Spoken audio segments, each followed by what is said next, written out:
Appreciate everybody being here this morning. I'm joined with the Prime Minister, the Minister for Police, the Commissioner for New South Wales Ambulance, and of course Mal Lanyon, the New South Wales Police Commissioner.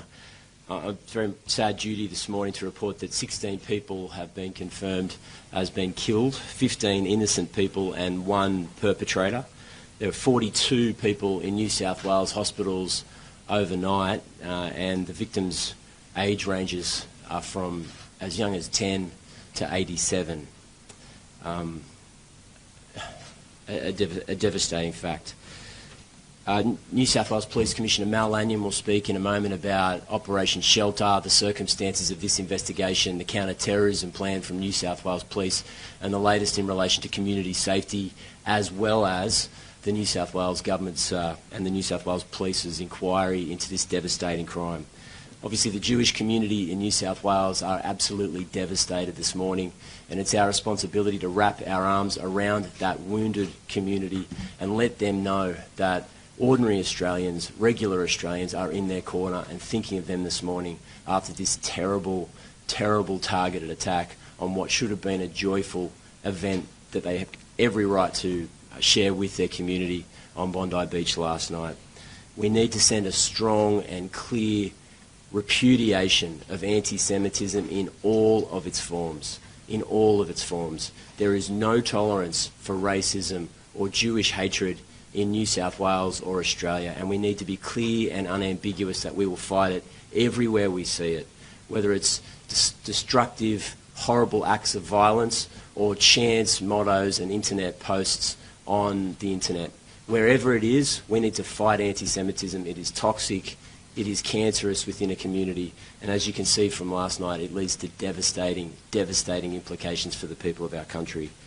There's been overwhelming public outrage and support from the people of New South Wales, and I think from the people of Australia. There needs to be a time for mourning.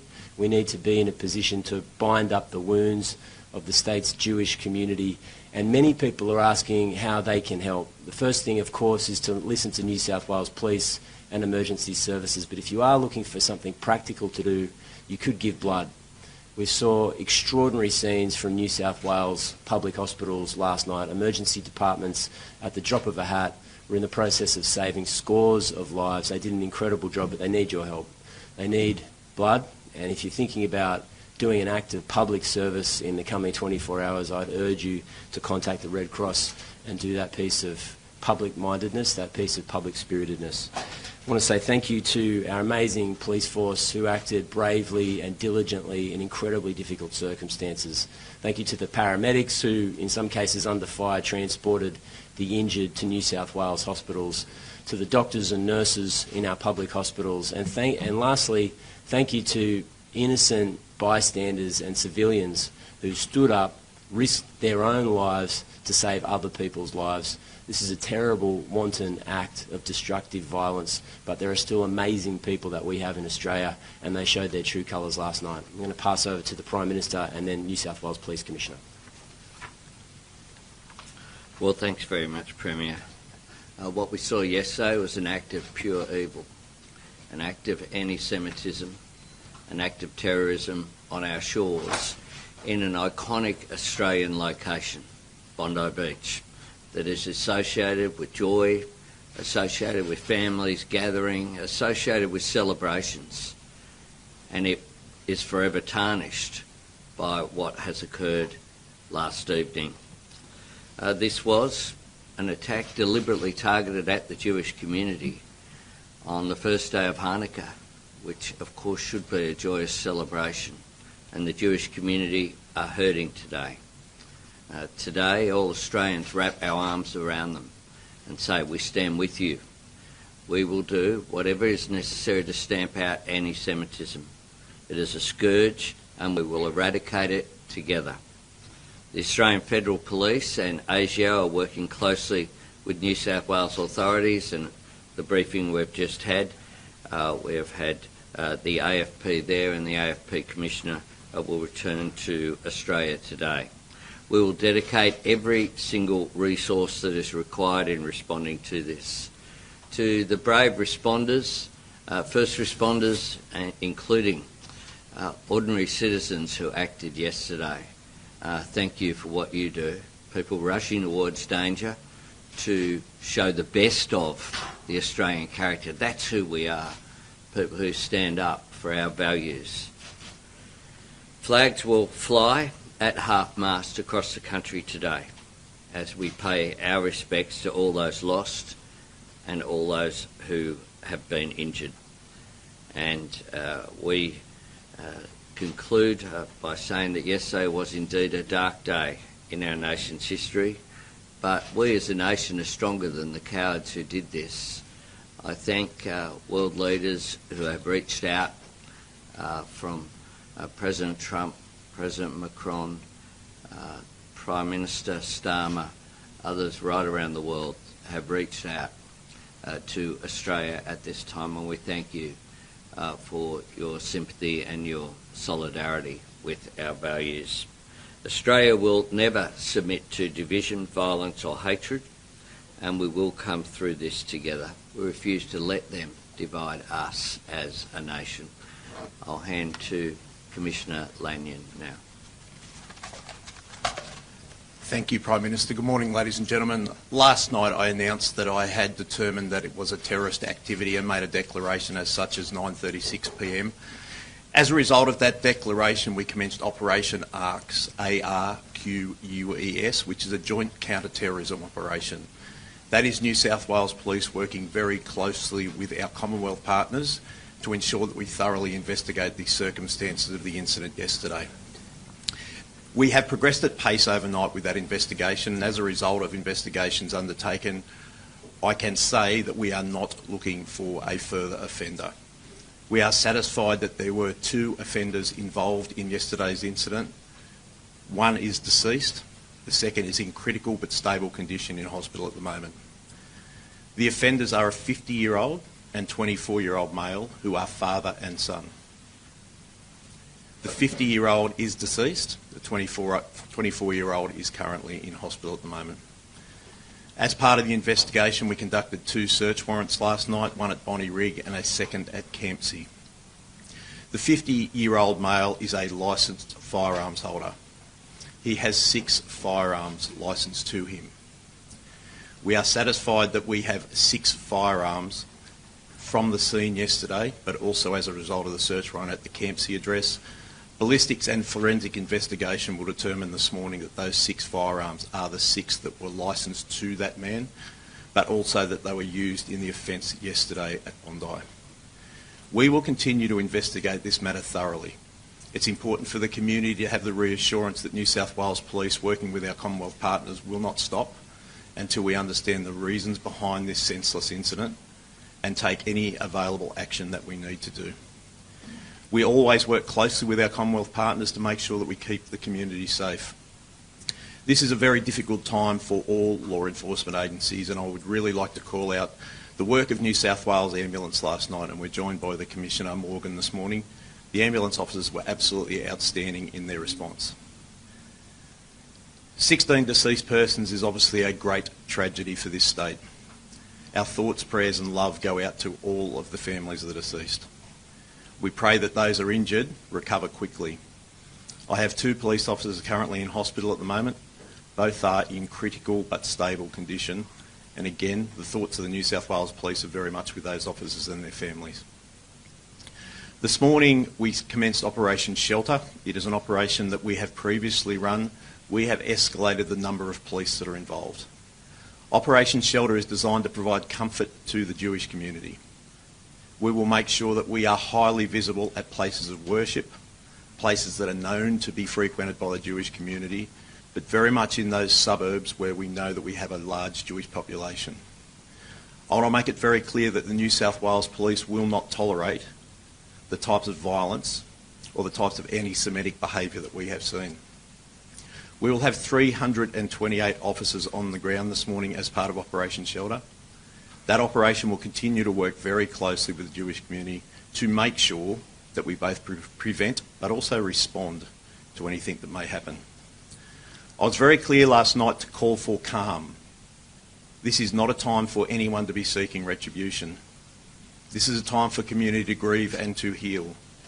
The New South Wales Police will do what it does best, and that is to prevent but investigate offences that happen. And we will be here to support the community. I might hand over to Commissioner Morgan, I think, if there's anything you'd like to say, sir. Thank you. Good morning, ladies and gentlemen. Could I just express my condolences to the victims, the families and friends, and certainly those that remain in hospital at this time. Our best wishes and prayers are going out to you. This was obviously a significant incident that has occurred at Bondi Beach last night. New South Wales Ambulance got its initial call via New South Wales Police at 18:43 last evening. Our first crews were on scene within less than 10 minutes. This took a response of more than 123 personnel from New South Wales Ambulance. Both New South Wales Police and New South Wales Ambulance worked seamlessly, I'm advised, through this entire incident in support of the community. I cannot convey how important that is. We are told stories of amazing heroism, of paramedics and police working seamlessly together with members of the community. Some of our paramedics are from the Jewish community and attended that scene and continued their duties diligently and professionally. Of that initial response, New South Wales Ambulance transported 24 patients, particularly in the first wave. There were and attended 14 people who were deceased at the scene. Through the course of the evening, another 2 people succumbed to their conditions at New South Wales hospitals, and a total of 42 people attended New South Wales facilities. It is not uncommon in these major incidents for members of the community, sometimes often with very serious injuries, to make their own way to hospitals so that they are not burdening the resources of the services. This is what it means to be Australian. I do want to make the point that there is a significant amount of support available from the New South Wales health system. I could commend to the community that there are great resources available on the New South Wales Health website if you need mental health support, and some reference material if you also need that. Just in conclusion, I do want to make the point. There were some amazing lessons learned from the Bondi Westfield Shopping Centre. Last night, I am told, the command structures were seamless, the joint agency approach, the ability for paramedics with the support of police to work in these hot zones, I'm absolutely convinced contributed to the saving of lives that otherwise would have been lost. Finally, just one message for the first responders at these scenes. You are an inspiration to us all. The way you put yourself in harm's way, your courage and resilience, we all thank you. Thanks, and we'll all have to take questions. Commissioner Langan, can you elaborate? You said yesterday that one of the gunmen was known to police. Was that gunman known to police for extremist views, and were any terror symbols displayed at the attack yesterday? I prefer not to comment at the moment. We're still very early in the investigation. We'll be happy to provide further information that it goes along. I want to give our investigators the opportunity to investigate thoroughly without speculation. We did hear last night a lot of information was coming forward. I want to make sure that it's accurate. Commissioner, there are reports of black ISIS-style flag was draped over the government's car. Are police aware of this as a flag being recovered? That's all part of the investigation. As I just said before, I'd rather not comment on that right at the moment. Obviously, we will look at the motives behind this attack, and I think that's really important as part of the investigation. Our investigation will be thorough, and we will be happy to provide further information. Was there any watch list or intelligence agency? Sorry, can I just have one? Sorry. Was there any indication that the shooters were known to any service ahead of time? There was no indication to indicate that either of the men involved in yesterday's attack was planning the attack that happened yesterday. Did they lose any manifesto or notes? Again, that is part of the investigation. I don't want to go into that this morning. We've got investigators that have been working around the clock. I'm incredibly proud of the work that has been undertaken so far. We want to get to the bottom of this. We want to understand the motives behind it, and we certainly want to understand the actions that have happened. I cannot give a running commentary on the investigation. I want to give the investigators time to work through this properly. Is there anything you can tell us about ideology? At this stage, no, I won't comment on that. We'll continue to work through that. That is part of the investigation to understand the motives behind it. So how long has a 50-year-old had a gun licence? And you said yesterday that the deceased was known to police here. Was the same individual the one that was known to ASIO? Do you understand anything about that? I think last night, I think there was wide speculation that the younger of the two men had been deceased. That's not the case. The older man was deceased. I'm told that he has had a gun licence for approximately 10 years. And the younger man, he was the one known to police and to ASIO. Do you have any more information on that? No, I don't, and I think I said last night it was very limited knowledge by the Can authorities. you elaborate on why he was known to police? No, I can't, not this morning. That's all part of the investigation. Can you confirm the identities of the gunmen and whether they were staying at an Airbnb in Campsie? I can certainly indicate that they were staying at an address at Campsie. Their residential address is in Bonnyrigg. They were staying at an address in Campsie. Prime Minister, Benjamin Netanyahu has laid some work on your feet. What is your response to Netanyahu's comments yesterday that were pretty inflammatory? This is a moment for national unity. This is a moment for Australians to come together. That's precisely what we will be doing. Is it a failure that these men weren't seriously on the radar of our authorities? Look, our authorities do an extraordinary job. As Commissioner Lanyon has said, investigations have already made some progress. The fact that there were raids on the home in Bonnyrigg and at Campsie last night, we will continue to provide every resource possible to the AFP and as well to our intelligence and security agencies. Police Commissioner, not looking for a third offender, that means not just no third shooter, but no other persons of interest or suspected accessories. How do you know that these two were acting alone?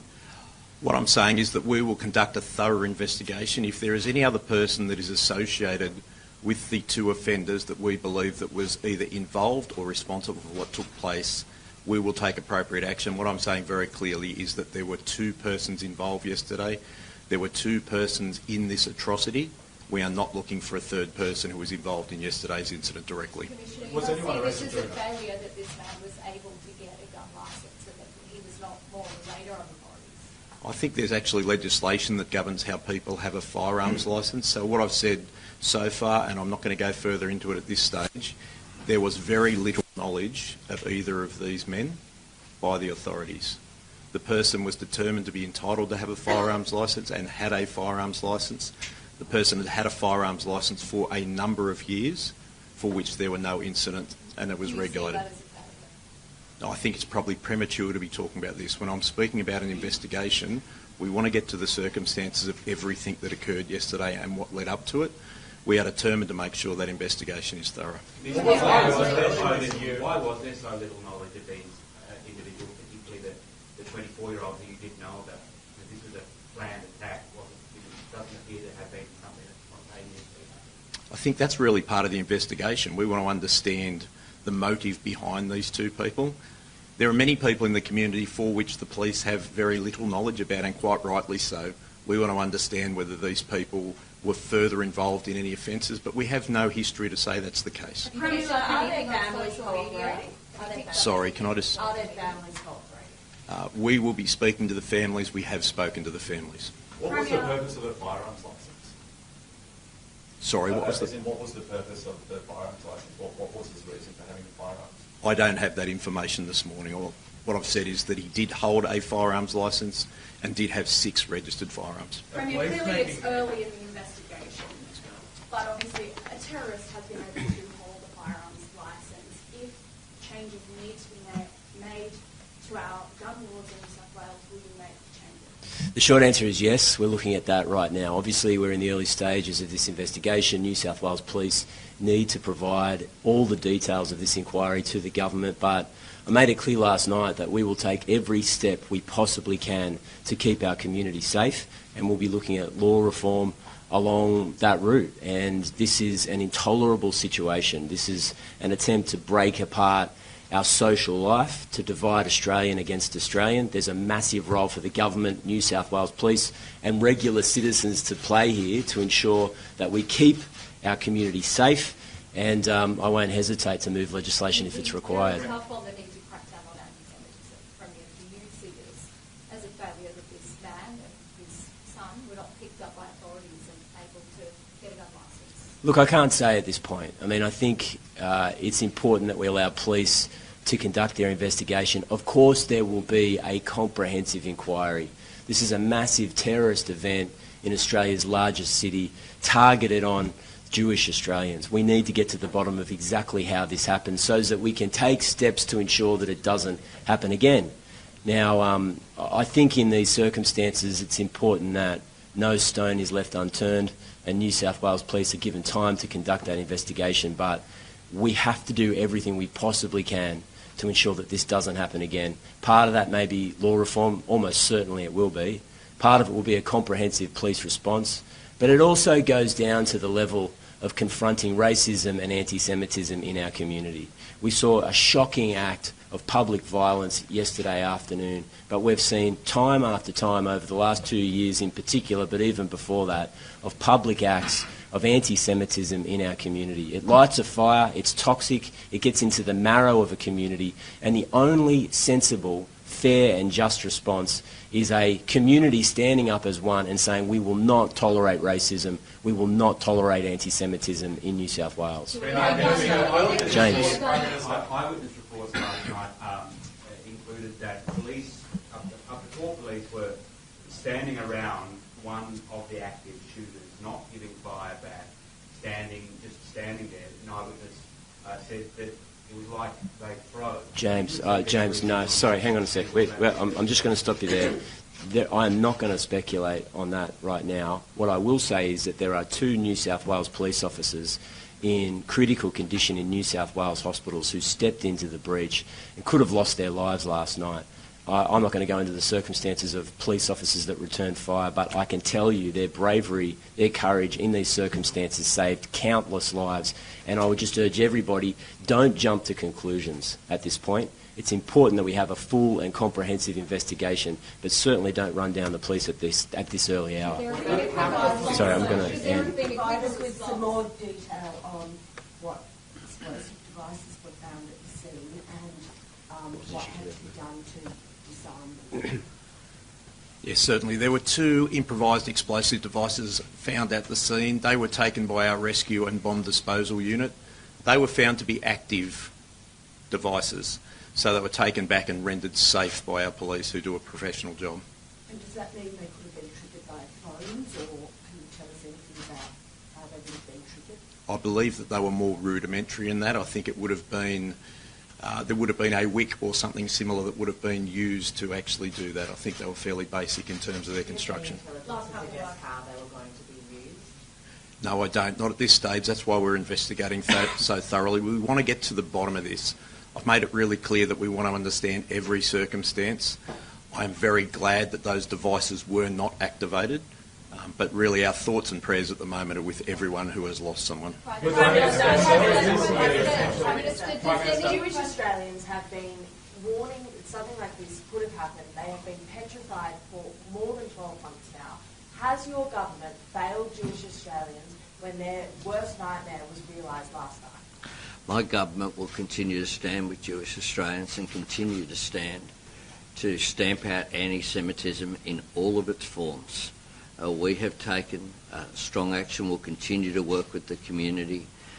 This morning I've already had a discussion with the anti-Semitism envoy, the first one ever appointed in Australia, Gillian Siegel. Last night I spoke with Peter Wertheim and other leaders of the Jewish community.